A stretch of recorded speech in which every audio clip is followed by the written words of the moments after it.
Detective, would you knock on the door and let the bailiff know we're ready?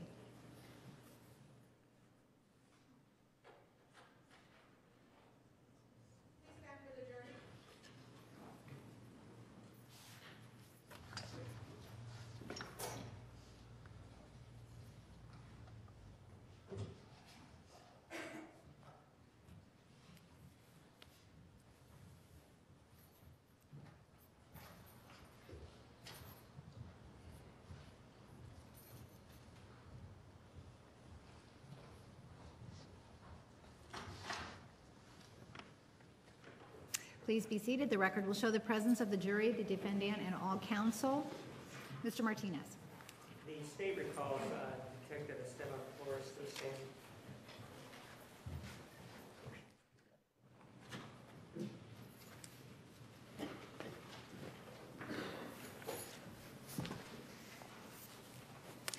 Detective Flores, you are still under oath. Do you understand? Yes, I do. Your name, sir? Esteban Flores. And, sir, we talked about a number of telephone calls that you may have had with the defendant. At one point on June 21st, 2008, did she leave you a telephone message? Yes, she did. And in it, as a return, or in the message, did she include the number for you to call her back on? Yes.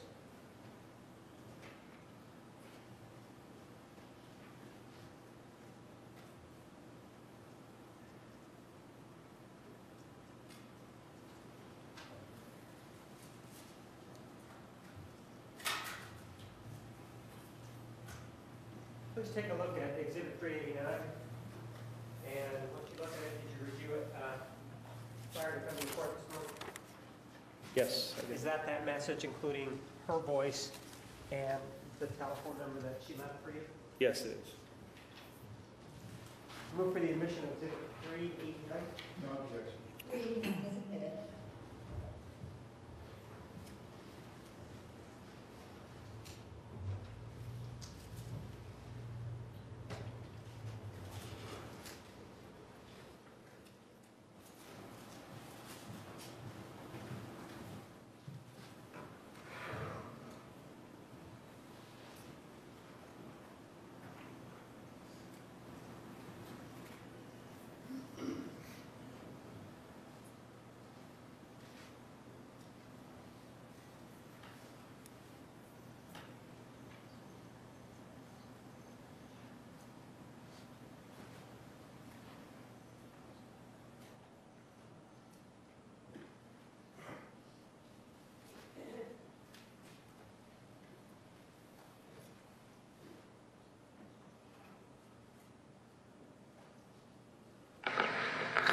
This is sent to my cell phone on June 21st, 2008, from Jodi Arias. Are you still there? You have one saved message. First saved message. Hi, Detective Flores. It's Jodi Arias calling in regards to Travis Alexander. It's Saturday. I'm not exactly sure what time, but maybe you're off. If so, I hope you're enjoying your day off. If not, if you could give me a call back. My phone number is 831-402-1901. Thanks. Talk to you soon. Bye. End of message. To delete this message, press 7. To save it in the archives, press 9. To hear more.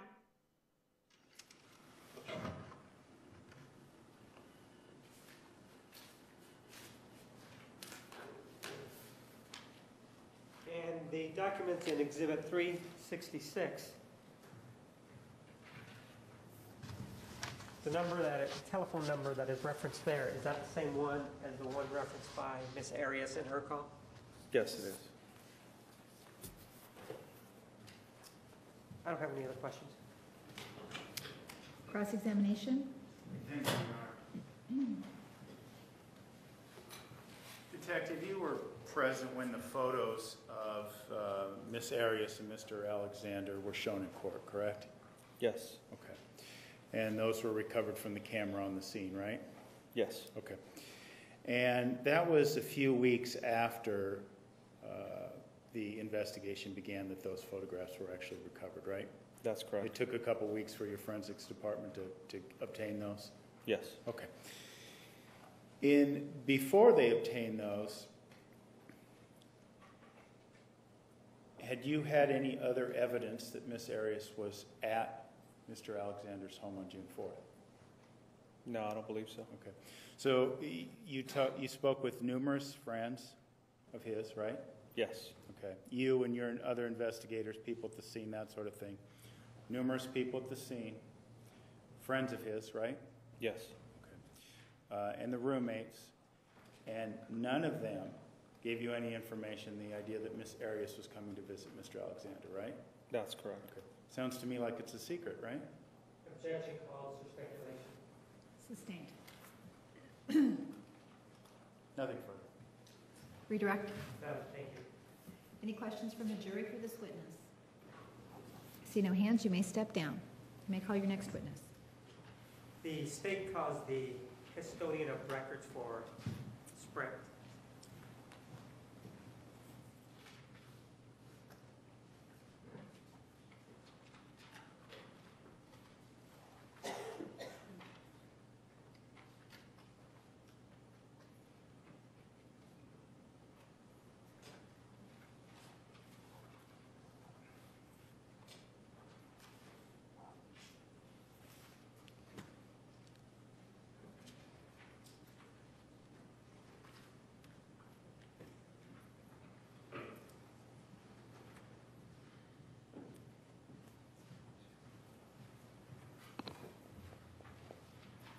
What's your first and last name?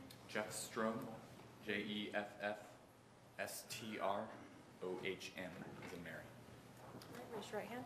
You do solemnly swear the testimony you're about to give will be the truth, the whole truth, and nothing but the truth, so help you God. I do. Thank you. Please walk right around and have a seat.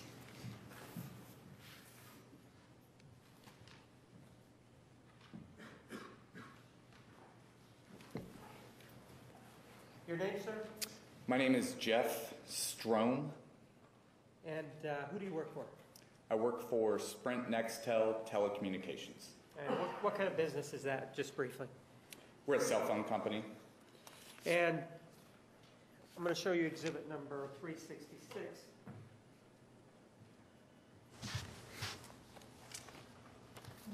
Does your company keep records that are made at or near the time that the telephone call is being made? Yes. And the information that's on these records, is it created from the information transmitted by the handsets as they're communicating through your network? Yes, they are. And these numbers or this information, is that kept in the normal course of business? Yes. And with regard to the item that you have in front of you, are those partial records for a telephone number? Yes, they are. And what's that telephone number? The phone number is 831-402-1901. And those are true and accurate copies of the originals that you have on file? Yes.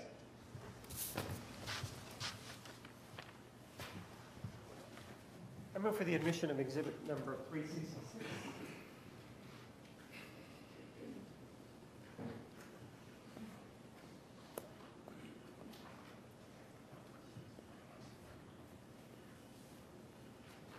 No objection.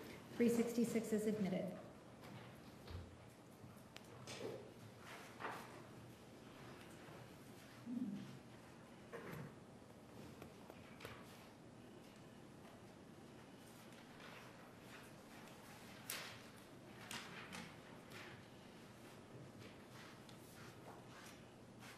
Just so that we can get familiar with how they look.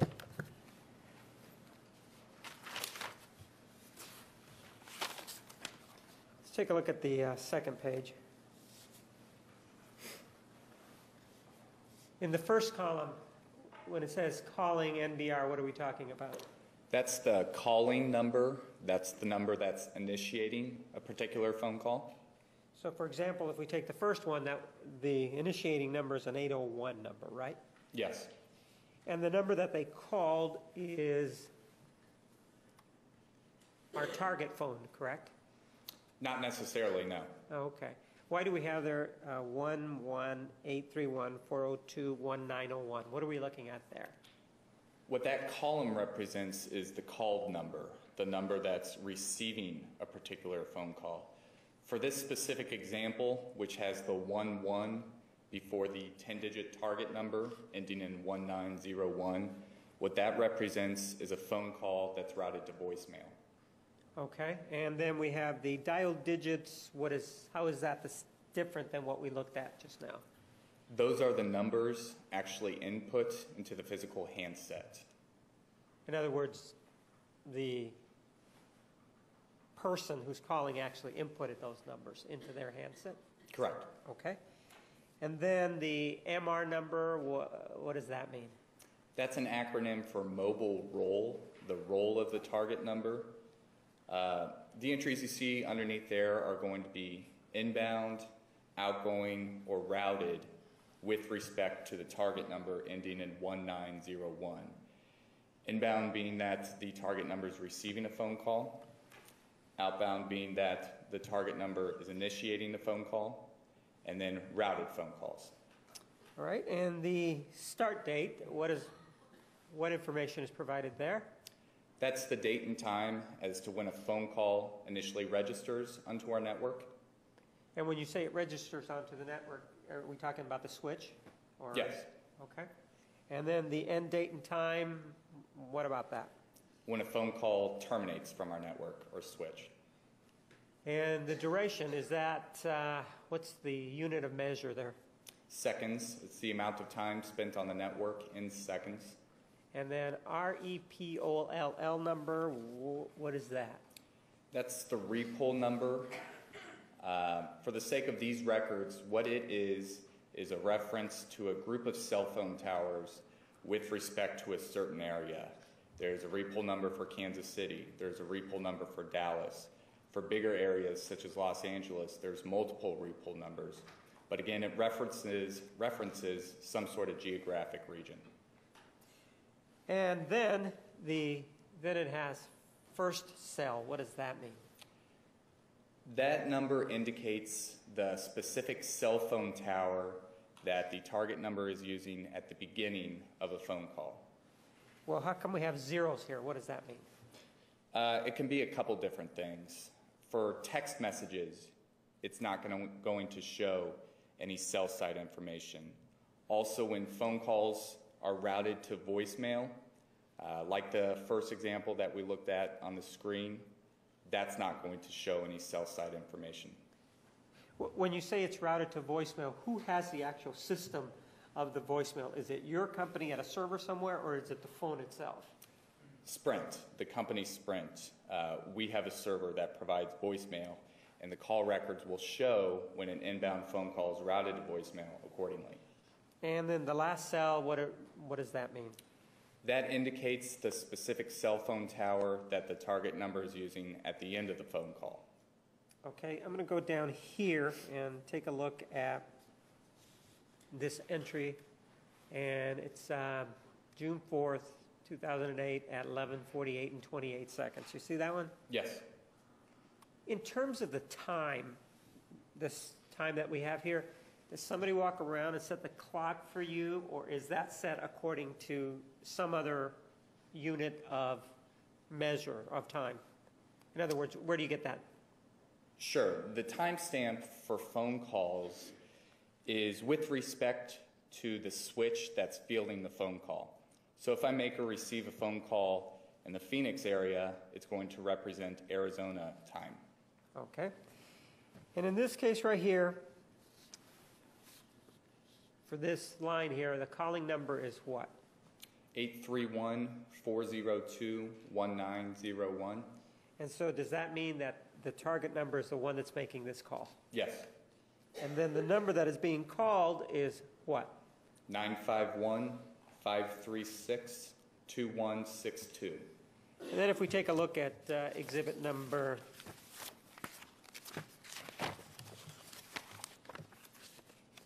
362,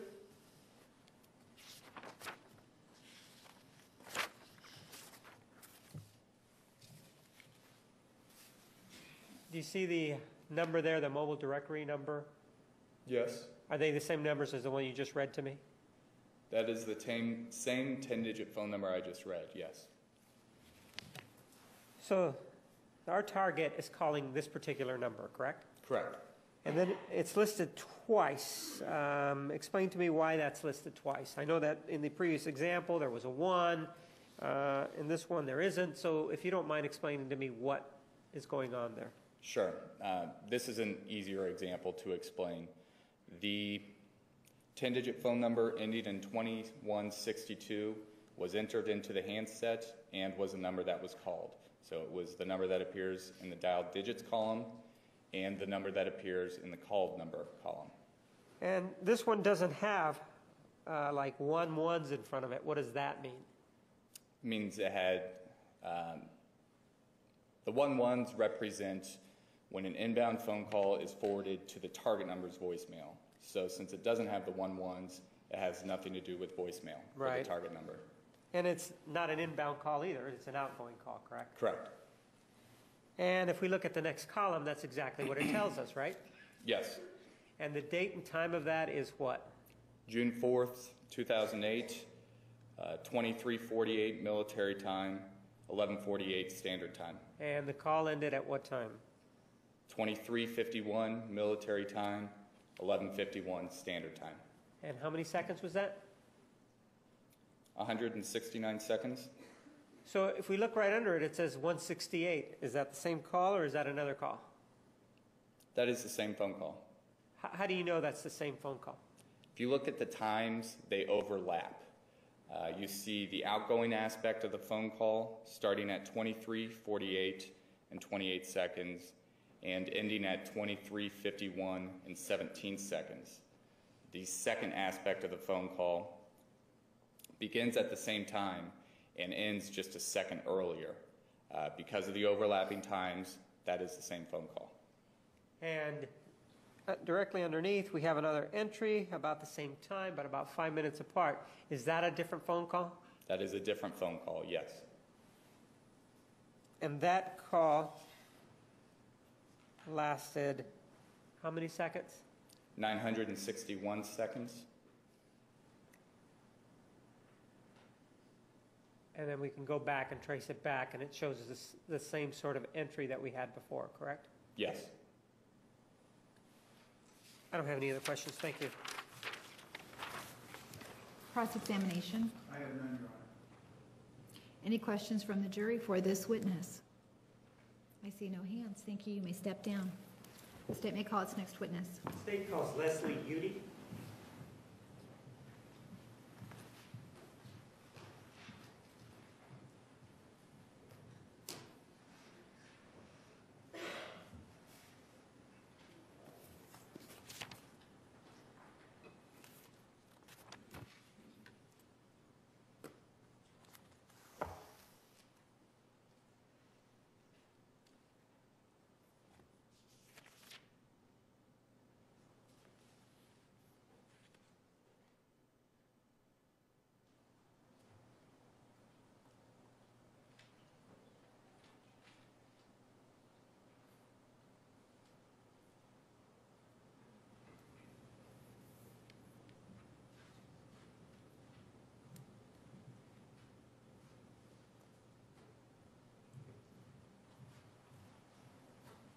Can you spell your last name, please?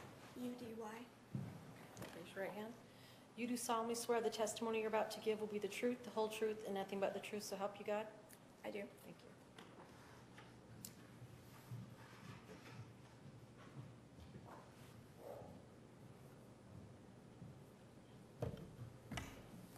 you. Your name, please? Leslie Udy, And what state do you live in? Utah. Do you know somebody by the name of Jodi Arias? Yes. Is she in court today? Yes. Where is she seated and what is she wearing? On the far side, it looks like green. Your Honor, may the record reflect the identification of the defendant? Yes. How did you meet Miss Arias? The first time I met her was at a prepaid legal convention in Las Vegas. And what month and year, if you remember? Would have been September, I believe 2006. And after that, did you become friends or acquaintances with her? Yeah, we had a few things in common. We both did photography and things, so yeah, we talked. And did there come a time where you actually took a trip with the defendant and Travis Alexander? Yeah, it was a all-expense-paid trip by our company in Huntington Beach, and we were all there, so yeah, we spent the time together there. And when was that? That would have been in June of 2007.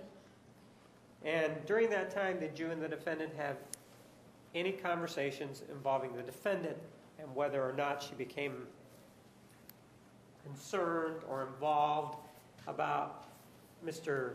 Alexander's use of his telephone? She mentioned that she was concerned that he might be seeing someone else, some other girls, and I asked why she would think that, and she said that she had seen some texts on his phone. Did she tell you what the occasion was, or how it was that she was able to see these text messages on his telephone? She said that she had looked at him while he was, I don't know if he was in the shower or asleep, but his phone was there, and she looked at his phone. Subsequent to that, did you have occasion to see her on June 5 of 2008, which was a Thursday? Yes. And what time of the day did you see her? It was in the evening, probably around 7:30ish. Was it after some sort of event? It was actually at the event when I first saw her. And what event was that? It was a prepaid legal business briefing. And what time was that event over? It gets over about 8:30, between 8:30 and 9 o'clock we usually leave. And at 8:30, where did you go? I actually rode with Jodi over to Chili's, where we were all going to have something to eat. And whose car did you ride in? Jodi's. And where did you sit in that car? In the passenger seat. The front passenger seat? Uh-huh. Is that yes? I can't take it. Yes. Sorry. And did you notice whether or not that car had any car mats in it? I didn't. It was dark, and I didn't notice. In your seat, before you sat in it, did you notice whether or not your seat had any stains on it? No. Did you even look for stains or anything? No. So you and the defendant rode over to this restaurant, and did you just get up and go in, or did you have a conversation? And we actually sat out in the parking lot for a while and talked. And how long did you talk? It was probably close to an hour. And during that time, were you able to observe the defendant's demeanor, how she was acting? Yeah. And how was she acting? She was acting like Jodi. Same Jodi I'd always talked to and knew. And during that time, did you and she have a conversation? Yes. Tell me what she said and what you said. Well, we talked a little bit about photography because she had some pictures she was supposed to send me from Huntington Beach, and I hadn't gotten them yet. We talked about Travis. And what did she say about Travis? She said that they weren't together anymore, which I kind of already knew. I already knew that. And that, but that they would always be friends, and that they had joked and laughed about the fact that at some point further on, they would see each other at the prepaid legal events, and their children would play together and be friends. And when you say that their children would play together and be friends, Ms. Arias and Mr. Alexander's children, or it separate and apart? Separately. Okay, so that she would have children, Yeah. and Mr. Alexander would have children, and their children would play together? What else did she say?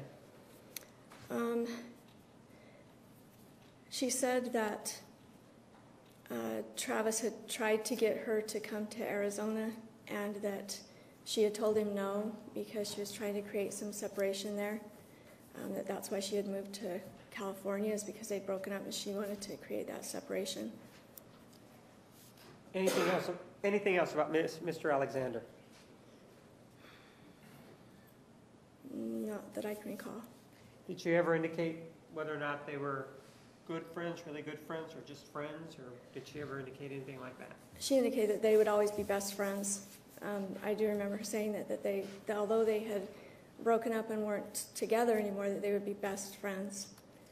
And after this conversation, did you guys go into Chili's? Yes. And where did the defendant sit?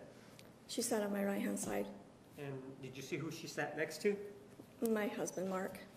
And during that conversation, did your husband raise the issue of any injuries the defendant may have on her hands? Overruled, you may answer yes or no. Yes. And with regard to that question that he may have posed, did the defendant give an answer? Yes. What did she say? She said that she had broken a glass at work and cut her fingers. Now, subsequent to that, and after Mr. Alexander's body was found, did you have occasion to receive a telephone call from the defendant? Yes. And about what time was it that you received the call? It was right after she found out that he had been killed. And so was it the wee early morning hours? It was in the, not wee early mornings, but it was in the morning. And by the morning, would it be like 11, 10, or is it? It was probably sometime between 9 and 11, somewhere in there. And at that point, what was her demeanor? What was she? She was very upset and distraught. She was crying, sobbing. And what was she saying? She said that Travis was dead, that he'd been killed, and that she couldn't imagine why someone would do that to Travis, and how could they do something like that to Travis, that he was such a wonderful person, and why would anybody do that to him? After that phone call, did you receive any telephone calls from her in the wee early morning hours? Yes. How much time between the time that you received this last call where she talks about his death and the next telephone call? It was at about 2 o'clock the next morning. And how do you know it was about 2 o'clock in the morning? How do you know that? Well, I had told her in the previous conversation that if she needed somebody to talk to, that I would keep my phone by my bed. And so when it was my cell phone, when it went off, my husband made the comment of, who in the world would be calling at this time of the morning? And I looked at the clock, and it was about 2 o'clock in the morning. And what was the defendant's demeanor? She was upset. She was crying. And what was she saying? She was saying that this was about the time of day that she normally would talk to Travis, that they were both night people, and that they would talk about that time, and that she had lost her best friend, and that she didn't know what to do. So when she usually talked to him, and now she just didn't know what to do. With regard to those three conversations, the one that you had after the meeting, the one where she informs you of the death, and this last one that you just referenced, in any of those three conversations, did she ever tell you that she killed Travis? No. I don't have anything else. Thank you. Cross-examination. Thank you, Your Honor. Hello, Ms. Jodi. Hi.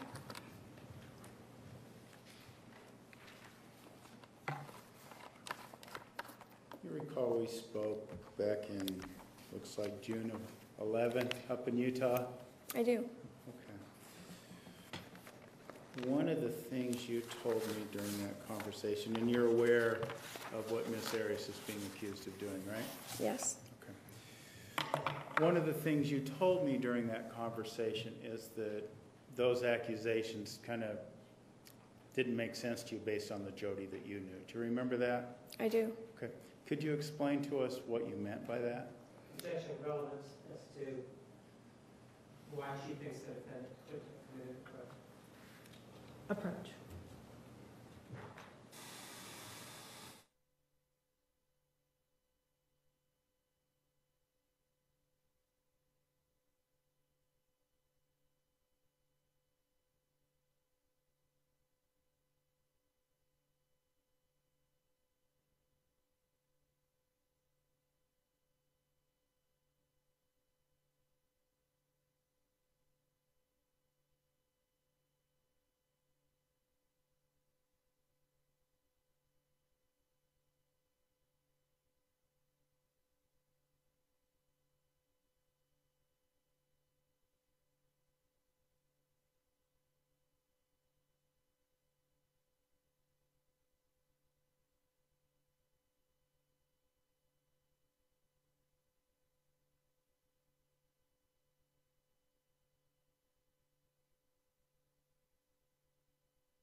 Miss Jodi, do you remember the question?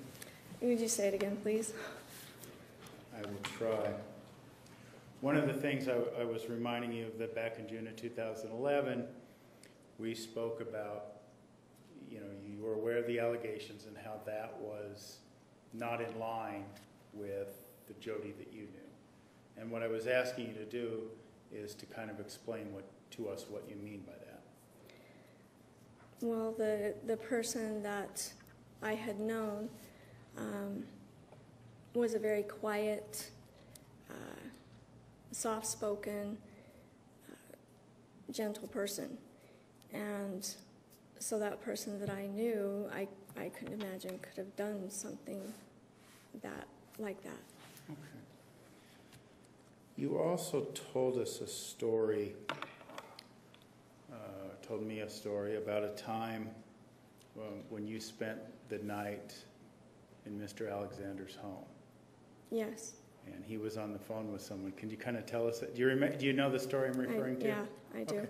Could you please share that story with us?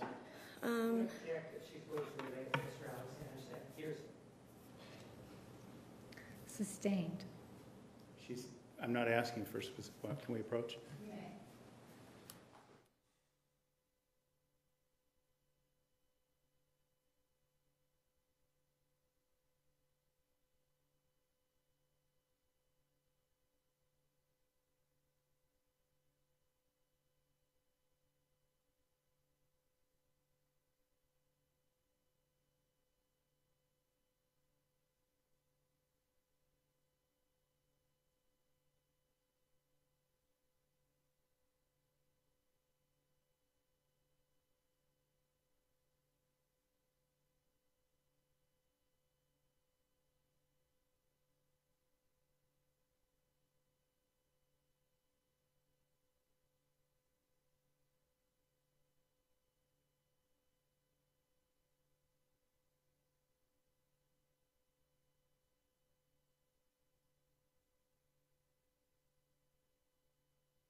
Judy, I believe I was asking you to relay for us a story about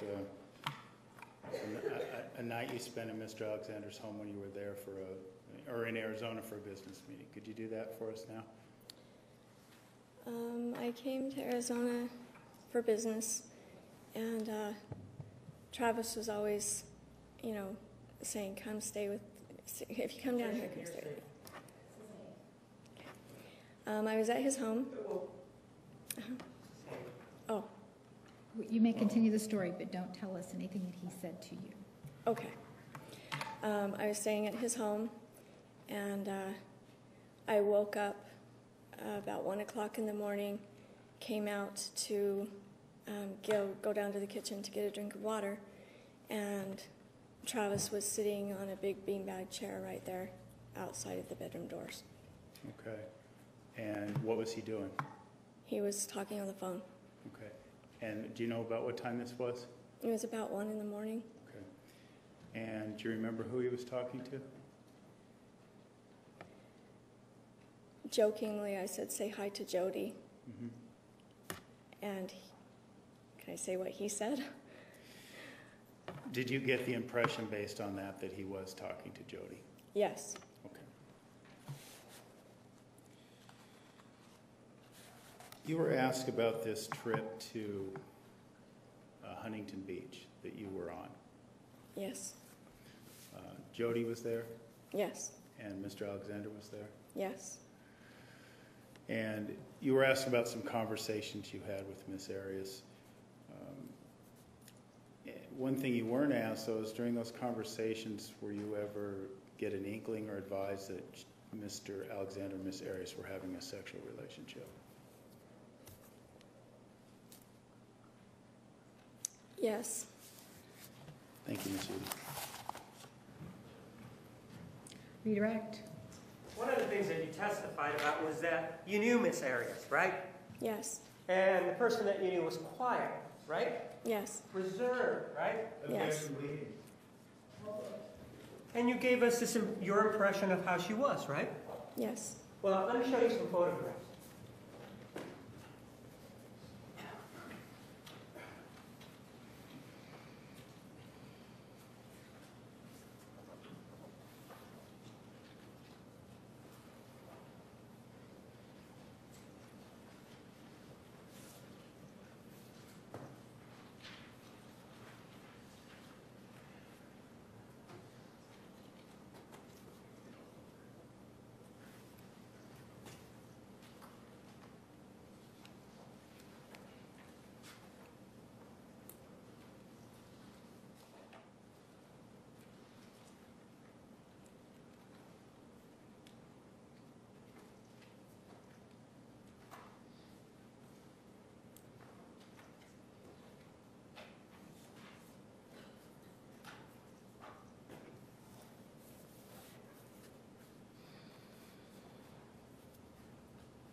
Ma'am, I don't mean to be indelicate with you, but you say you know her. I'm going to object to the relevance of the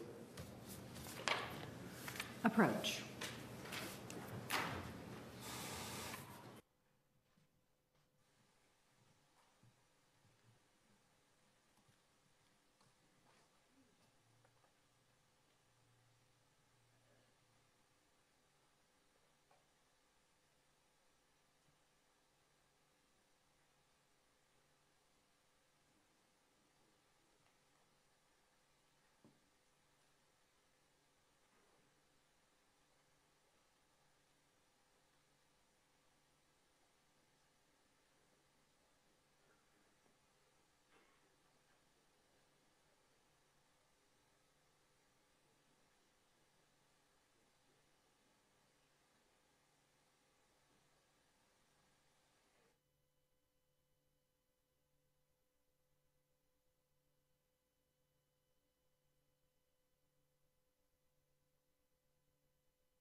You may continue. Don't mean to be indelicate. You said you knew her. You see that photograph? Yep. Do you know who that is? It looks like Jodi. Did you know anything about that? No. How about exhibit number 164? Who does that look like to you? Looks like Jodi. Know anything about that aspect of her life? No. Exhibit number 162. That's her foot. And this is Mr. Alexander. Sustained. With regard to that, ever see any of these pants that she was wearing? I don't recall seeing them, no. You said that you knew her really well and that she's somebody that, when you answered that question, is it your belief that she would have confided in you in certain things? Objection calls for speculation. Overruled. You may answer. Yes or no? Yes. She confided in you about the relationship, right? Yes. But she never confided in you that she killed him, did she? No. I don't have anything else. Any questions from the jury? It looks like we do have one. Any other questions? Council, please approach.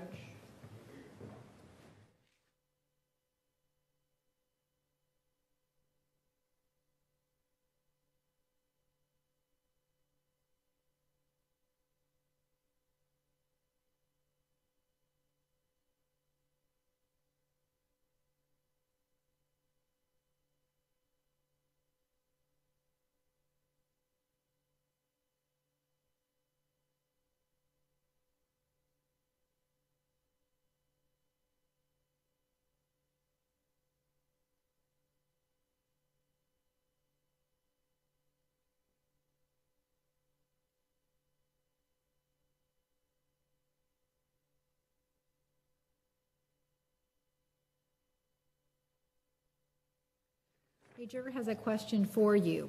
How many meetings or conversations did you have with Ms. Arias before Travis' death? I couldn't even tell you. We spoke lots of times. I couldn't give you a number. Follow up from the state. No, thank you. Mr. Nerman. You had several conversations with both Ms. Arias and Mr. Alexander, right? Correct. Those photographs he took of Ms. Arias, did you have any idea of that aspect of Travis's life? No. Thank you. You may step down. The state may call its next witness.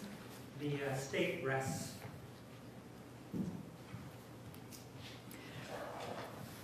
All right, ladies and gentlemen, we are going to take a recess. It is going to be longer than we had originally expected. You do not need to return until January 29th. That's Tuesday, January 29th at 10:30 a.m. Between now and then, continue to follow the admonition. I want to especially stress the importance of avoiding any media contact, any media information. There may be information in newspapers, periodicals, on television. You must be very diligent to avoid any contact with any outside information about this case. Before we adjourn, has anyone seen any media information about this case whatsoever? I see no hands. Are there any questions? When you return on the 29th, assemble downstairs in the jury assembly room in meeting room A where you have been meeting. Thank you. You are excused. Please stand for the jury.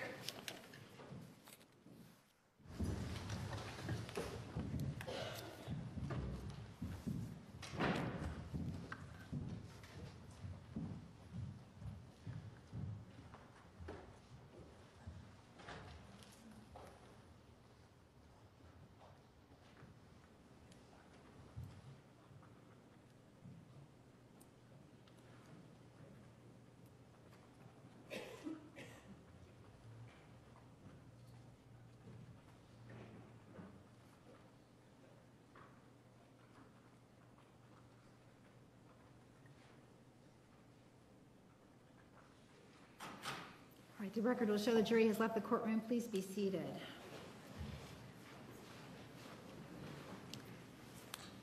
Is there a motion?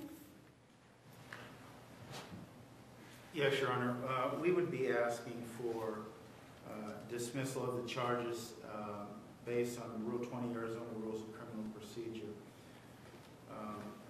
The charges actually, I said plural, but actually it's singular, one charge. And I think that's important to note because I think later on when I start talking about some of the case law as it relates to felony murder, that that distinction, it becomes important. That we have one count of first-degree murder charged in alternative fashions, premeditation, and felony murder. There are no underlying counts. There are no charges of burglary, no charges of assault, anything of that nature, but one count. Now, in the history of this case, there was a fair amount of litigation as it relates to the charge of felony murder, the alternative charge. After the Ms. Arias sought inquiry as to what the lesser included offenses would be. The state protested, but on March 31st, 2010, they took the position that the lesser included offenses in support of the felony murder charge, that they would be using first-degree murder or any lesser included offense of first-degree murder and or aggravated assault as the underlying felony for the burglary. So the question becomes, I think, as it relates specifically to this alternative charge, and I will rest as it relates to the premeditation charge just by saying they have not provided enough evidence that a reasonable jury could convict Ms. Arias as it relates to premeditation. But as it relates to felony murder, I think, again, as I said earlier, the discussion is much more viable, and I think will require some research and, some reflection by this court, because the case law is so, sits on both sides of the fence. And the reasoning becomes circular, and I think the specific facts are thus important. Beginning by drawing the court's attention to ARS 131105A2 related to first-degree murder as a felony murder, it states that it is in the course of and furtherance of the offense or the immediate flight therefrom. Well, I don't think any of the facts that have been delivered in court during the state's case in chief have demonstrated any of this. I think we can certainly agree that it had nothing to do with the immediate flight. We can disregard any discussion of that. It has to do whether or not this was in furtherance of the offense. The problem becomes, as I said, rather circular, with law leaning on both sides of that circle, I should say. Because what we're saying, and what the state has said in previous pleadings, and I would note that when this issue came up, Judge Duncan said perhaps this was an issue better taken for Rule 20, and I believe, so I don't want there to be any arguments that this is res judicata as it relates to this issue, because the state now has presented their case. They have presented nothing as it relates to any other underlying felony. Nothing. The argument will likely be that she remained in the home unlawfully when she attacked Mr. Alexander, because there can be no legitimate dispute about the fact that she was there willingly. We know this because of the photographs the state just showed. We have photographs that show that Ms. Arias was certainly an invited and willing guest in Mr. Alexander's home at 12:45 in the afternoon, approximately around that time. We have photographs indicating that Ms. Arias was a welcome guest in the home until after 5 that afternoon. We know that something changed at that point in time that is depicted on those cameras. So the question becomes, as it relates to felony murder, were these actions taken to facilitate some other crime? No. It's pretty clear. Either based on the facts that the state has presented in the course of their case in chief, this is either a case of premeditated murder or it's not. That's really it. Because these are the same events. What would she be furthering? What other crime would she be furthering when she supposedly, by the state's theory, depending on what you believe, shot first, then stabbed, or stabbed, shot first, who knows if there'll be another version of events. But that does not include another underlying felony. I think there's a couple cases that are important for the court to take note of in consideration of this motion. State v. Miles, 186, Arizona 10. State v. Martinez, 218, Arizona 421, and State v. Lacey 187, Arizona 340. The Arizona Supreme Court also released on August 16th, and forgive me, I'm not able to give the standard site, my research this morning, State v. Hardy, CR 09-0224. That was decided or announced by the Arizona Supreme Court on August 16th, 2002. And I will also cite the court because it is more than likely going to be asserted by the state, that case being State v. Moore 222, Arizona 1. That is a 2009 opinion.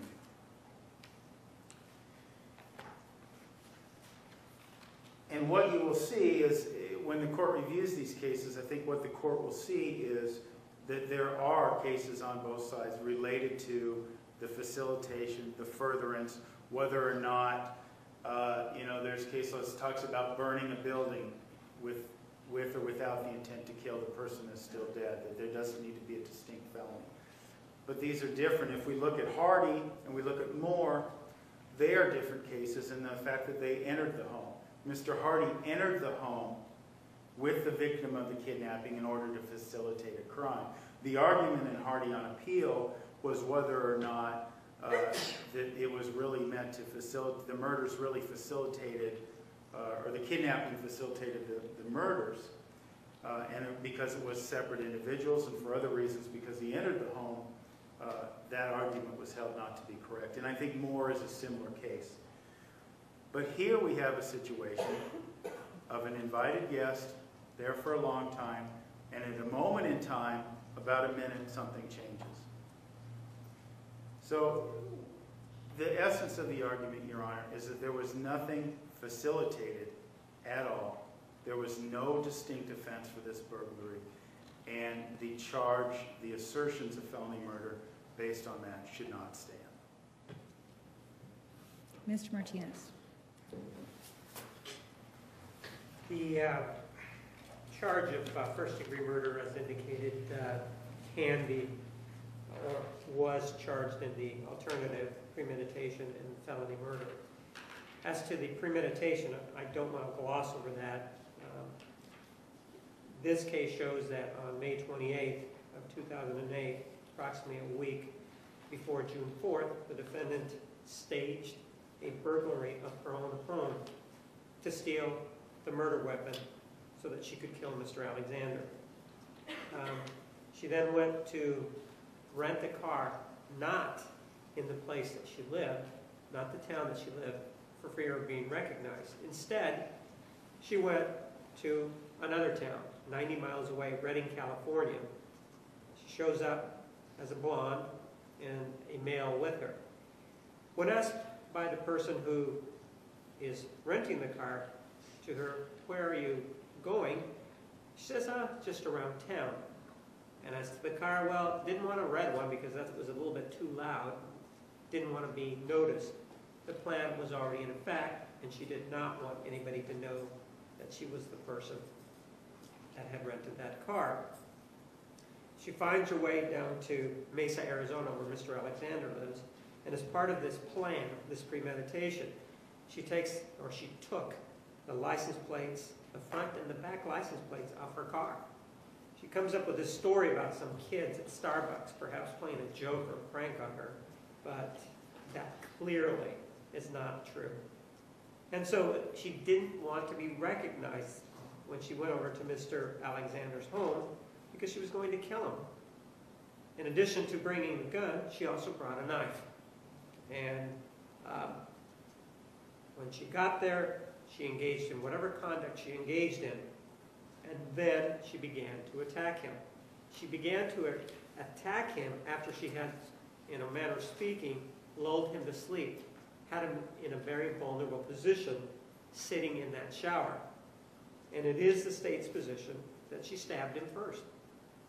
And it's based on what the medical examiner told us, Kevin Horn, as to what would happen if the shot would have been first. We would not have had that crime scene. And so once she begins stabbing him, it's not a situation where she stopped. She killed him 3 times over. And that also can be factored in to the premeditation aspect. The premeditation here can be as long as a week, or in between the stabbings and the shootings, we're talking over a minute, maybe 2 minutes. And as the court is well aware of the law, and I won't regurgitate it and bore everybody about what the law is, that it can be done in a very quick fashion. And so this defendant kills Mr. Alexander 3 different ways. And so there is, at least for purposes of Rule 20, which is what we're talking about, evidence sufficiently substantial to warrant that aspect of the charge. As to the alternative form of the first-degree murder, the felony murder, it is the state's contention that we listed 3 that apply crimes, but the assault is the one that's most suited.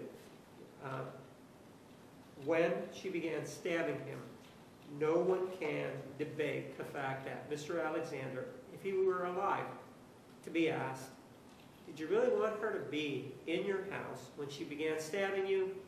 I am sure he would have said, no, I do not. I don't want her to stab me anymore. And at that point, she is no longer a guest. She's not an invited guest. Her status has changed from that of an invited guest to a murderer. And if that is the case, the assault, the stabbing that continued after that, forms the predicate, if you will, for this felony. The issue has been briefed. You have all of that before you, so I incorporated the reference in my argument and ask you to deny the defendant's request for a Rule 20 judgment of acquittal. Thank you. Judge, if I may respond briefly. You may. As an initial matter, before I forget, I would like to certainly reserve the right to re-urge the Rule 20 motion given self-defense law in Arizona and the state's assertions, at least at this point, that a rebuttal case will be made related to the burden of proof that the state must have of overcoming Ms. Arias' claim of self-defense. But here I think, in terms of what the state just told you, I think if we read between the lines, we can see the reality that I said, that this is either a case of first-degree murder or not. This burglary charge, as has been put in the pleadings related to felony murder, is just an empty vessel in order to seek a first-degree murder conviction. Ultimately, and the state postulated this idea that Ms. Arias came to Mr. Alexander's home based on this gun theft that occurred at her grandparents' house, came to the home, and that's what we just heard the state say, with a gun and a knife. I would certainly point out to the fact that there's been no evidence that Ms. Arias brought a knife. The state has not presented any evidence of that, nor have they presented a gun. They've only made a link between a theft, the theft that occurred a week later. But then it would seem to be the case that, again, that she, under the state's theory of what we just told you, that she came to Ms. Alexander's home with that intent. What the state also said is that she lured him into a vulnerable position by having sex with him, so that was the intent would have been formed before she went in the house, under what this theory the state just told you. And then what they're saying is that she assaulted, I guess now they're not talking about the lesser includeds, other than assault, that she assaulted Mr. Alexander with the intent to facilitate a murder. And I would say, again, the circular reasoning of that is readily apparent, and when you look at the case law I cited, I think you will see that it is distinguishable from Moore, distinguishable for Hardy, and that the alternative theory of felony murder should not stand. All right, the motion is under advisement. So, the evidentiary hearing, 10:30 a.m. on January 28th. See you then.